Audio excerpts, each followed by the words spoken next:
Bien, vamos a trabajar la página 29, la letra tsa. Vamos pronunciando tsa, tse, tsi, tso, tsu. Ats, ets, its, ots, uts. Primer palabra, tse. Tse. Ishkut. Ishkut.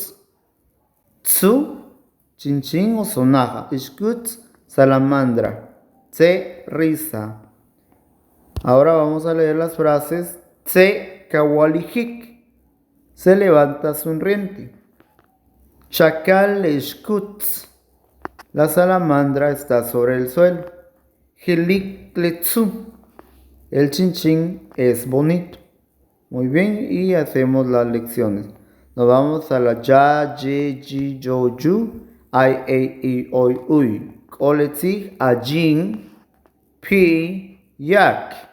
Ajin, cocodrilo, pi, el pavo, yak, el gato, pero gato de monte.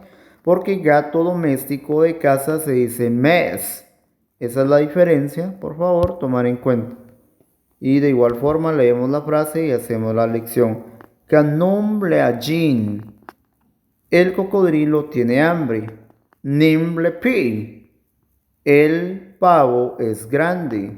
Kakaile jack. Kakaile jack. El gato de monte observa.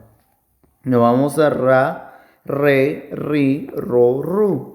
Ar, er, ir, or, ur. Rash, color verde. Roshosh, rosa. Aunque en la parte de acá, de Xochitepeques, le decimos a la rosa, exacto, le decimos roshosh también. Tukur, al búho. Y leemos también las oraciones, por favor. Rash kakayik, color verde. Kilik le roshosh, la rosa es bonita. Chom le tukur, el búho es grande. Muy bien. Vamos con la letra K. K, ke, ki, ko, ku. Ak, ek, ik, ok, uk. Kej, kej, caballo. Kuk, kuk, ardilla. Koj, koj, león. Leemos las frases, hacemos todo, por favor, la lección. Nimble kej, el caballo grande. Kawa le kuk, la ardilla come. Kawar le koj, kawar le koj, el león duerme.